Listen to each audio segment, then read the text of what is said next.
Muito bom dia a todos, sejam bem-vindos a mais um vídeo de abertura do mercado europeu. Hoje, sexta-feira, o último dia da semana, em que os índices asiáticos estiveram então a negociar em terreno negativo, como podemos ver aqui pelo nosso Market Watch, com o ASX, o australiano, a desvalorizar 0,40%, isto depois do Banco Central Australiano, o RBA, ter indicado que a inflação permanece controlada e a economia mais forte que o esperado, e prevê então que a inflação média do IPC diminua gradualmente até ao final de 2025, prevendo um pico da taxa de juros perto dos 4,5%, recordo que agora está a 4,35%, caindo depois para os 3,5% no final de 2025. Os índices chineses também foram bastante penalizados, com o índice chinês a cair mais de 1,5%, depois de especulações recentes sobre problemas de liquidez nos bancos. Isto com notícias de que os bancos chineses tinham aumentado os empréstimos de fundos de curto prazo, confirmando então os receios sempre presentes de alguma forma em relação a uma crise de liquidez, apesar dos esforços de Pequim para tranquilizar os investidores e também tentar aqui acalmar os mercados. Também mais notícias para a China no que toca a earnings, com o maior fabricante de chips da China, a SMIC, a divulgar então resultados trimestrais em que mostrou uma queda de 80% no lucro do terceiro trimestre. Esta empresa é vista como um dos principais motores de Pequim para impulsionar a indústria nacional de semicondutores e tivemos então aqui quedas anuais de 15% nas receitas para 1,62 mil milhões de dólares e uma queda no lucro para 94 milhões de dólares, quando esperavam um lucro de 165 milhões, portanto quase o dobro. Na Europa, o sentimento é misto no dia de hoje, como estamos aqui a ver, com o índice alemão a cair ligeiramente, 0,06%. O Eurostock 50 praticamente na linha d'água, o IBEX aqui com uma valorização de 0,20%, portanto, ligeiras valorizações e desvalorizações dos índices europeus, e os americanos também, para já, sem uma tendência bem definida. O Nasdaq negativo, o Russell 2000, SP 500 e Dow Jones ligeiramente positivos, com o SP 500 praticamente na linha d'água.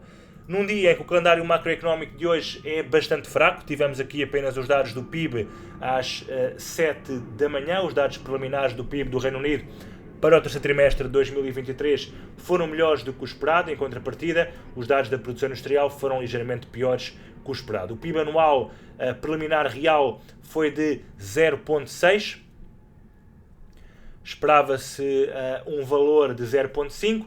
O PIB do trimestre preliminar real foi de 0%, a previsão é de menos 0,1%, e a estimativa do PIB, comparativamente ao mês anterior, foi de 0,2%, esperava-se uma estagnação no 0%. Já a produção industrial saiu um pouco abaixo do esperado, no 0,1%, quando se esperava uma subida de 0,2%.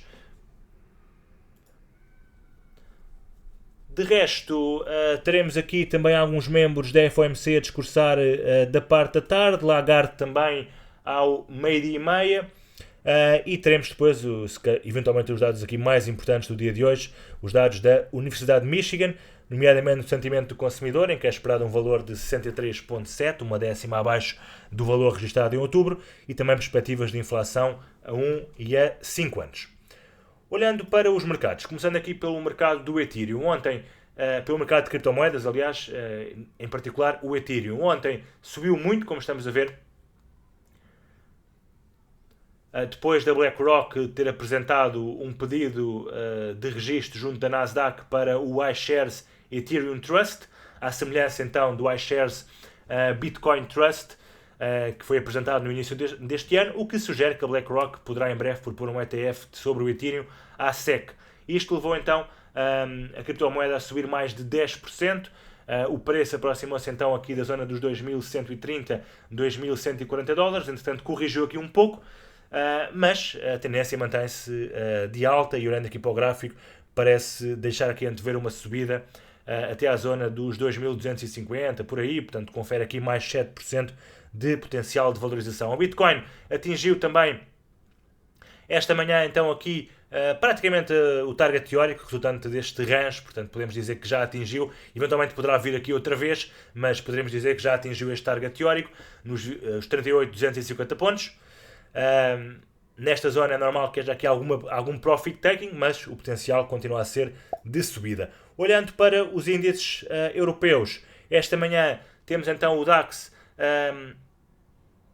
tentar subir aqui um pouco, negocia, conforme já vimos, com uma ligeira queda no dia de hoje. Entretanto, está aqui a recuperar. O IBEX negocia com uma ligeira subida. Já havíamos visto que a quebra deste máximo relativo dá aqui uma oportunidade de compra interessante, e o target também já foi aqui praticamente atingido no final do dia de ontem, portanto aqui nos 9.430, era aqui o máximo então de 12 de outubro, podemos considerar aqui que já foi atingido, e poderá também haver aqui algum profit taking. No entanto, se ultrapassar esta zona, então aí sim há espaço para o IBEX continuar a valorizar.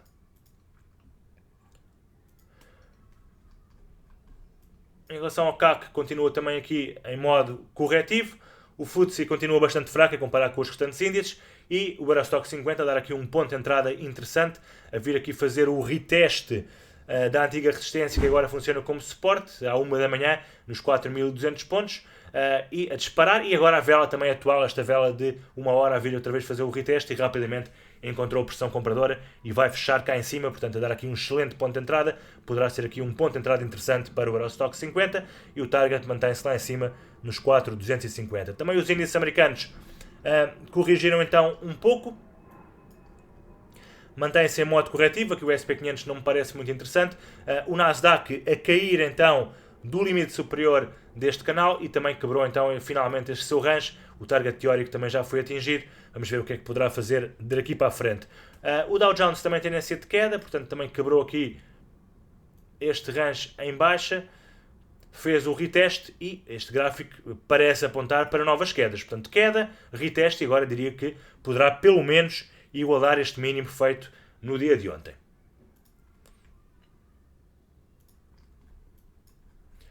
O Russell 2000 continua a ser um dos índices mais fracos, portanto também parece estar aqui a formar um género de uma flag, o que poderá apontar para novos mínimos. O WTI, depois de ontem ter feito aqui um novo mínimo, parece que está a recuperar, aqui no género de uma flag, eventualmente, ou um range, não se sabe bem, temos que esperar por mais price action, mas parece com algum potencial de subida, de recuperação, no curto prazo, até aqui à zona deste máximo dos 77,13, pelo menos. O ouro mantém-se em queda, portanto já havíamos aqui visto que havia quebrado este suporte importante, veio fazer o reteste ao mesmo e parece estar a voltar então para baixo neste momento. Prata também para já com potencial de queda, e a volatilidade voltou a aumentar, estando o VIX neste momento a negociar outra vez acima dos 16 pontos. As T-Notes voltam então para baixo, com o sentimento de aversão ao risco a voltar a dominar os mercados. E portanto este sentimento leva outra vez a valorizações no dólar americano. Temos também aqui o CHF de alguma forma forte também no dia de hoje, mas as mais fracas acabam por ser o AUD, o Yen também, portanto AUD, Yen e Libra, as moedas mais fracas, Euro, dólar e também aqui o CHF, as mais fortes no dia de hoje. Olhando aqui então para o mercado cambial, conseguimos ver o dólar index a voltar outra vez a aproximar-se da zona dos 106. O euro-dólar aqui bastante lateral, portanto para já está aqui suportado por esta zona, desde que não quebra, a tendência continua a ser de subida, aqui a zona dos 1,0660. Libra-dólar também aí para cima, Euro-libra também em alta. O AUD-USD aqui mais lateral, NZD também, portanto, mas reparem que a tendência é de queda, está a lateralizar, e portanto esta consolidação poderá dar origem a novos movimentos de queda. O Yen está a perder bastante força hoje, e portanto não é de estranhar que Euro-Yen e mesmo Libra-Yen, apesar da Libra estar fraca, manterem o potencial de subida, mas sobretudo aqui o dólar-Yen, que volta a aproximar-se então deste máximo do dia 31, nos 151,70, e portanto aqui poderá haver nova queda no dólar-Yen. O Eurocad volta a subir, já confirmou então a quebra desta linha de tendência e mantém o potencial de subida. Mesma coisa para o dólar-CAD, e o euro-franco suíço também a recuperar. O dólar-franco suíço também mantém a tendência de recuperação, está aqui a consolidar e poderá em breve quebrar este range em alta e partir para novos máximos. Por hoje é tudo, da minha parte é tudo, ficamos então por aqui. Um bom resto de dia a todos, bons negócios e bom fim de semana.